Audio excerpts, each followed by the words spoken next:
Bismillahirrohmanirrohim. Assalamualaikum warahmatullahi wabarakatuh. Sampurasun. Kumaha daramang sadayana? Nuhun upami damang mah. Alhamdulillahirabbil alamin. Wassalatu wassalamu ala asrofil anbiya'i wal mursalin wa ala alihi washabihi ajmain amma ba'du. Girang pangajen nu kusim kuring dipihormat, hadirin hadirat nu dimuliakeun ku Gusti Allah. Sagala puji sinareng syukur urang panjatkeun ka Gusti Allah Subhanahu wa taala. Shalawat sinareng salam urang haturkeun ka junjungan alam Nabi Muhammad Rasulullah sallallahu alaihi wasallam. Para wargi sadayana nepangkeun wasta abi Kirana Surya Putra di SDN hiji 64 Karangpaulang. Dina danget ieu seja ngadugikeun diantara ngeunaan utamakan bahasa Indonesia, lestarikan bahasa daerah, kuasai bahasa asing. Para wargi sadayana tangtos sadayana tos uninga Indonesia mangrupakeun hiji nagara nu diwangun ku sababaraha suku nu sumebar ti Sabang dugi ka Merauke, anu mana tiap suku ngagaduhan basa daerahna sewang-sewangan. Basa Indonesia mangrupi basa nu bisa ngahijikeun basa daerah, anu mana dina tanggal 28 Oktober 1828 diayakeun Kongres Pemuda Indonesia, anu salah sahiji eusina nyaeta kami putra-putri Indonesia menjunjung bahasa persatuan bahasa Indonesia. Janten urang salaku generasi nonoman bangsa kedah bangga ngautamakeun dina kahirupan bangsa.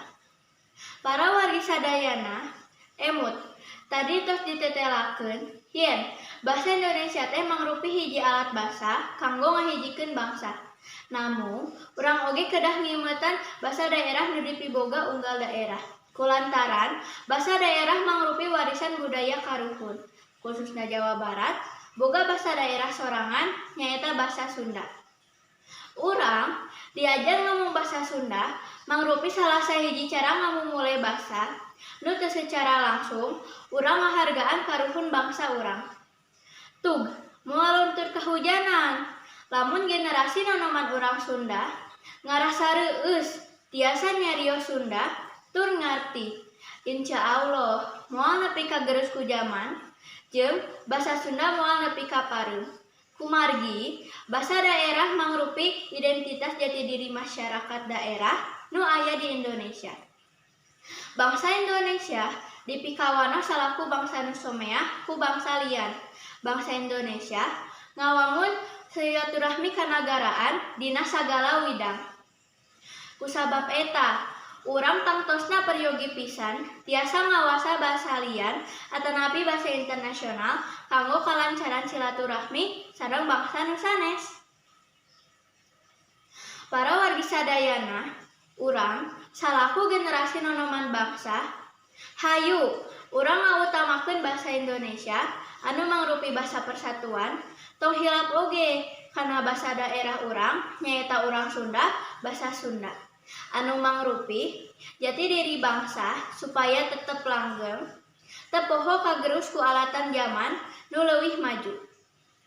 Anupun kitu, urang teu bisa nutupan panon yen urang bisa silaturahmi sareng bangsa nu sanes ku alatan mahamkeun jeung kudu diajar basa lian tiap mancanagara.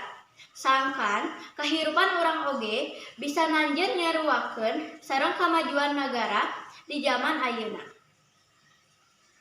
Basa Indonesia mangrupi alat pemersatu bangsa urang. Basa daerah mangrupi identitas jati diri urang. Basa asing mangrupi kasuluyuan pikeun tetep bisa silaturahmi, tetep langgeng sareng bangsa nu sanes. Girang pangajen nu kusim kuring dipihormat, mung sakitu biantara nu tiasa kusim kuring dugikeun. Mugia aya manfaatna kanggo nu ngadamukeun, khususna oge kanggo sim kuring. Pamungkas pisanggem, bilih aya kecap nu kirang entep daunna atanapi basa nu kirang mernah larapna. Mugia kersa mahapunten. Wassalamualaikum warahmatullahi wabarakatuh.